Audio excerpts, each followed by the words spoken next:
Hello. Welcome back to the podcast. This is Haley Stone, nutritionist, weight loss expert, and you are listening to Weight Loss Without Dieting. This is another walk and talk episode where I bring you out on my walks and we cover a topic. They're a little more freehand than my typical in-studio episodes. And sometimes there's background noise. I apologize for that. But I enjoy doing these, and I've actually had some really positive feedback from you guys that you like them as well. So for right now, they are working. Okay, anyways, today we're talking about good versus bad foods and why that label is actually important, why it matters. So when I do free weight loss consultations, by the way. So anyone who is thinking about working with me or who just has questions about their weight loss journey can come and book a weight loss consultation with me. And on these consultations, what I hear from most of you is you talking to me about the good versus the bad foods that you're eating. And the problem with this, first of all, this is not your fault. And I've been there too. Even as a nutritionist, I think I was labeling stuff as good and bad, maybe especially as a nutritionist, because you get so hyper-focused on, the quality and all the breakdown of all the foods. And I just, that labeling can become more intense. But, so this is not, your fault that this is how you're talking to yourself about food, that this is good and this is bad. And we're very socialized into this. We hear this a lot, like in the media, we hear it from other people, we hear it online. It seems very natural and normal. Cookies are bad.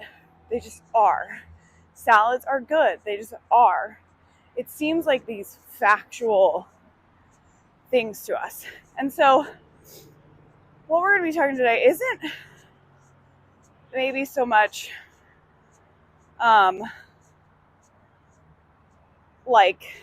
never, what am I trying to say here? It's recategorizing them, basically. I want you to remove that good and bad vocabulary and use a different vocabulary for foods. So the problem with good and bad vocabulary around food is that it stigmatizes it. And I've talked a lot about this on some recent episodes where when we label something of food as bad or off limits, it becomes really appealing, like way more appealing than it actually is to us. So I gave this example. I think I did a whole episode on the kid who, he was like 8 or 9 and his mom didn't allow him to eat sweets. And so that to him was off limits. And then when he was away from his mom and around sweets, he took this plate of 10 donuts and got seconds. Which, if you think about it, unless something is off limits and you're never going to see it again, that amount of donuts is not appealing to most people. That's kind of, maybe we'll overdo it with 5, but nothing has that sort of appeal unless it's prohibited by some outside authority. And now we have this rare opportunity to have it, and we're never going to be able to have it again. But when we label foods like that, we're creating that in our mind every single day. And it's creating this like huge draw for our brain towards those foods. And the other thing that it's doing is, a lot of you tell me, I feel like I'm like self-sabotaging. I'm like stabbing myself in the back. I want to lose weight. I want to cut out. I don't want to eat, chips on the couch at night, but I can't stop myself. And I'm just doing it. And I'm like going behind my own back and like eating stuff. That is created by the idea that there are bad foods or foods that you shouldn't have. So if you feel like that's you, then you are labeling foods in some way or another. Maybe you're not using the terms good or bad. Maybe it's should and shouldn't. Maybe it's, a little bit more benign, but in some way you're telling yourself, this is the behavior or the class of food that I shouldn't be having. And then you're really feeling drawn to those foods. So we want to, as much as we can, we're going to completely relabel foods. And I'm going to tell this story from a client because it happened yesterday, and it just so perfectly illustrated why this is important and why it works. So this is a client I've been working with for a couple of months, and she was very much in this. She had a lot of should and shouldn'ts. That was a huge thing in her vocabulary. So it was a big thing that we've been working on for the last couple months. And yesterday she came to our coaching call, and Easter has just happened, and she's like, I was at the Easter party, and I had a couple pieces of candy, and I was just like, wow, I'm done. Like, that was a lot of sugar, and just, I don't feel my best. She wasn't saying that's a lot of sugar, like this is how many grams sugar or this amount of sugar is bad. She was just saying because of the candy that I ate, I'm just kind of starting to feel like a little bit tired, and it was just hitting her. She could feel it physically. And she loves, I think there was another dessert at the party that was being offered a little bit after she'd had the candy, and she had kind of wanted some, but then when it was offered and she thought about it, she was like, ooh, I don't think I can stomach that. And she was so shocked by her reaction to this, because this is somebody who was like, for a long time, was like, I don't know if I'll ever not want to, eat desserts in excess, or be able to tell myself that like I really don't want a dessert. She was like really struggling with, she believed it was possible, but she was like, I don't know if I can do it. So she had that exact reaction. The desserts were put out, and she was like, ooh, I just genuinely don't want that. I'm done. I just feel like I've had enough.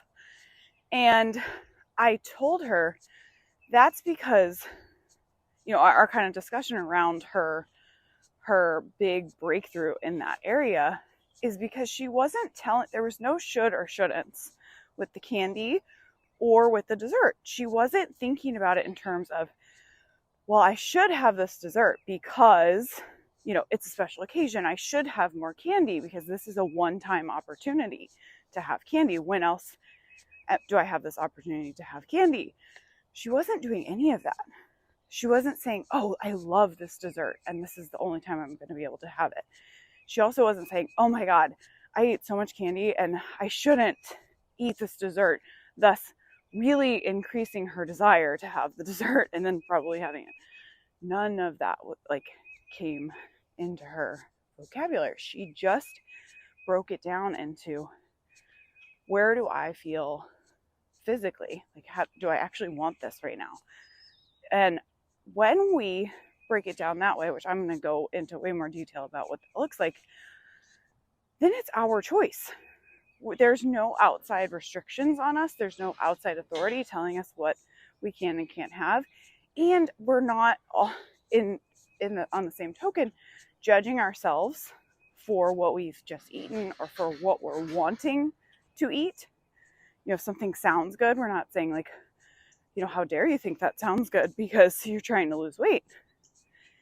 And additionally, there's no restriction. There's no, this is a one-time opportunity. I can't have candy right now because I'm trying to lose weight. I can't have dessert right now because I'm trying to lose weight. So in turn, I'm like really going to go crazy at this, special event. None of that. So that's why it was so successful for her, is because she removed all of that from her vocabulary. And really over this course of us working together, that's what she's been doing, is neutralizing the foods. And they are no longer good or bad, should or shouldn't, off limits or available to her. They are simply in one of two categories. I want to eat it or I don't want to eat it. And so that's what I work on with all my clients, and that's what I want you to think about doing for yourself today. So this is what this looks like. There are two questions that you're going to use to do this for yourself, to really neutralize foods for yourself. And they're really more focused on you, which is the key difference here. We're not focusing on the macronutrient makeup of the food. We are focusing on you. That's what really, in my program, I think that's what sets it apart from other diets, is there is a real focus on you figuring out how your body feels with different foods and how you want to feel on a day-to-day basis. And that's really the key to long-term successful weight loss, is understanding your body, not having somebody tell you this is what's good and this is what's bad. This is what you should eat and this is what you shouldn't eat. Because that type of authoritative dieting is what got us where we are. We all need to get back to our roots, and we really need to understand how to listen to our bodies, what that looks like, and how to make decisions for ourselves. That's how you get into control. That's how you feel in control, which is what all of us want. We want to feel freedom around food. We don't want to feel this intense pull or draw to eat something that maybe we don't even want to eat that much. But we're just like, oh my God, it's there and it's really good. And this is an opportunity, but I do want to lose weight, but I can't stop myself. We don't want that. But all of that comes from that authoritative outside voice. This is what you should have. This is what you shouldn't have. This food is bad. This food is good. That's not the future. It's not the way. It's not how you get to where you want to go, where you want to be. Listening to your body, understanding what your body's telling you is how you get there. Okay? So there's two questions that we're going to use to work on this. And that is, how does this food feel for me? And how do I want to feel after I eat this food? These are the two basic things that client I just talked about worked on, and that got her to the point where she had some candy and then like genuinely did not want to eat the dessert. Like, I don't think you could have paid her to eat it. And that's coming from someone who was really not sure that she was ever going to get there, because she felt such a strong pull to eat those things, to such a strong desire to eat them. So it is possible, and really neutralizing the food is the way. So the first question, how does this food feel for me? This is really important because we're declassifying the foods. They're not good or bad. They're your, it's your opinion. Do I like this food? How does it feel for me? Does it feel good? Do I digest it well? Do I, feel bloated and inflamed after I eat it? Do I have energy? How does this food feel for me? Such a key question. When I started doing this, I realized two really big things.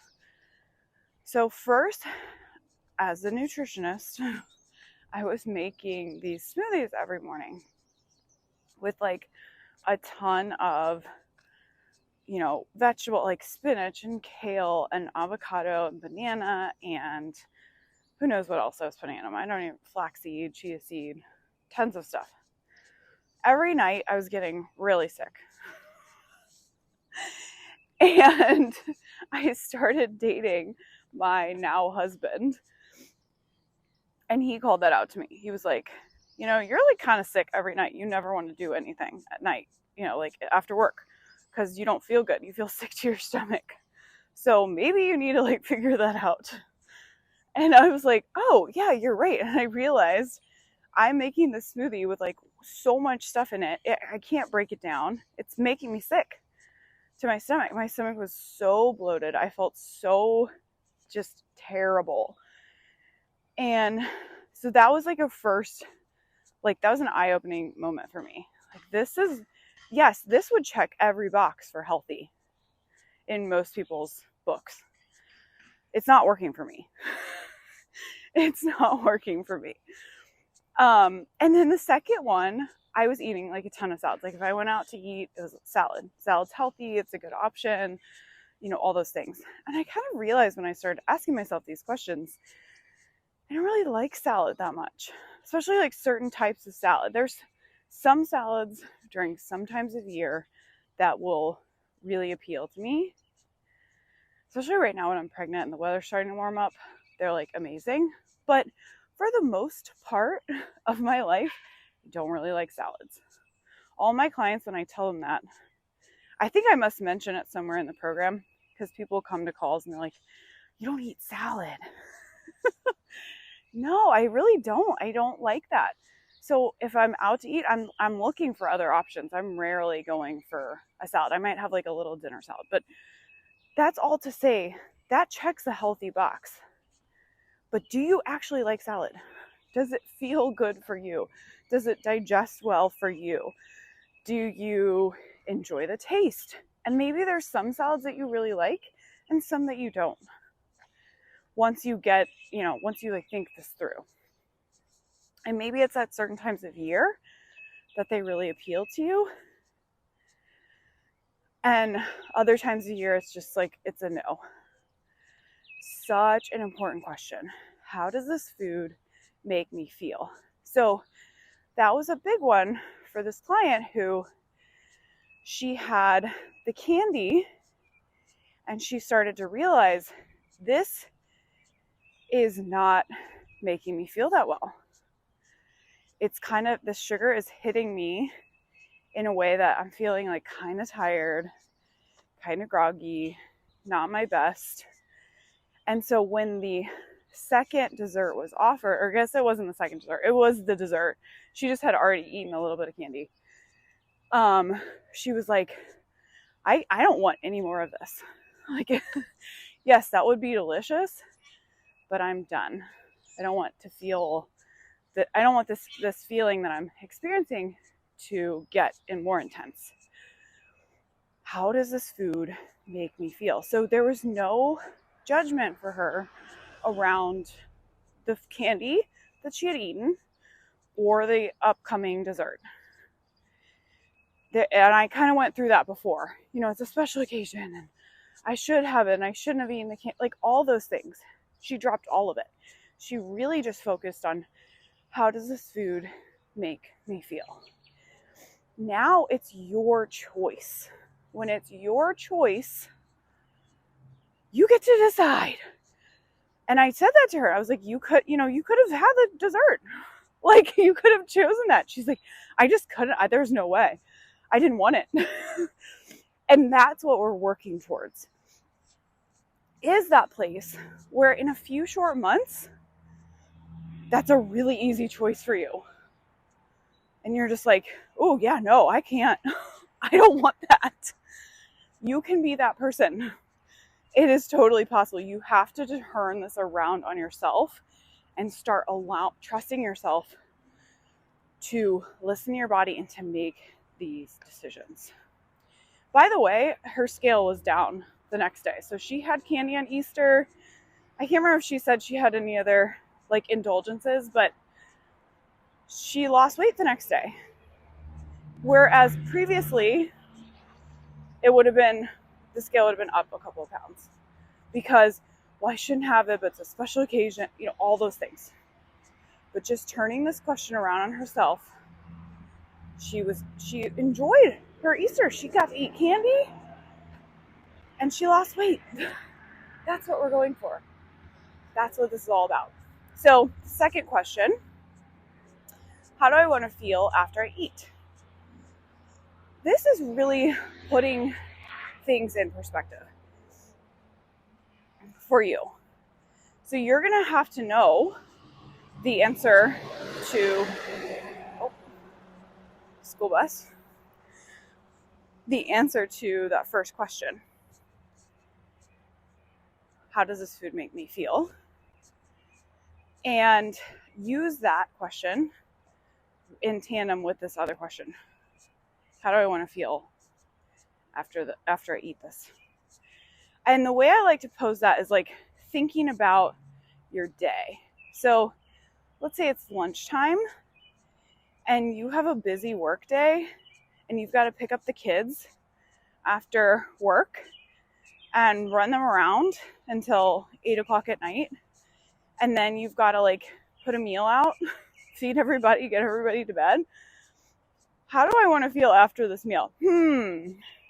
Probably not bloated and tired and groggy and cranky. Probably not what I'm choosing for the rest of this day. But, in a situation like Easter, maybe it's more like it is the afternoon, but you're like, it's a kind of a chill day. It's a special occasion. Like we're all just hanging out. I don't mind if I feel a little bit more groggy than normal because there's not much going on. So I'm totally fine with that. But thinking that through, how is this food going to leave me feeling? Is that the choice I want to make? And again, this puts that decision and the control into your hands. It's not some outside voice saying, well, you shouldn't eat that because that's not on your list, or that's over your points, or that's outside of your macros, or just because it's a special occasion doesn't mean you get to cheat all the time. It's not your cheat, like all those things. No, we're taking all of that out. How do I want to feel?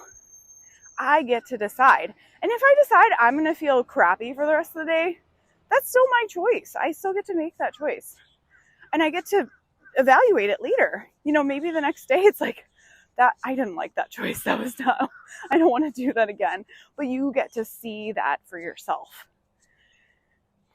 You are in control. You're in the driver's seat. And when I tell people who are coming in to work with me, I don't necessarily tell you what to eat. I teach you how to understand what you want to eat. I give you a personalized nutrition plan, but it focuses it on you, and I just guide you through that process. They're like, I don't understand. I don't get it. Well, I'm giving you the control back.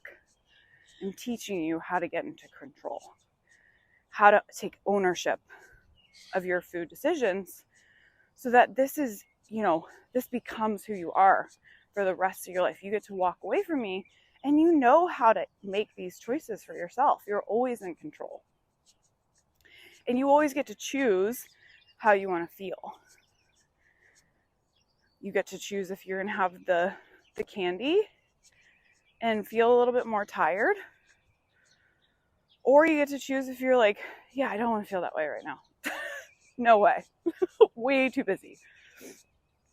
But the choice is yours.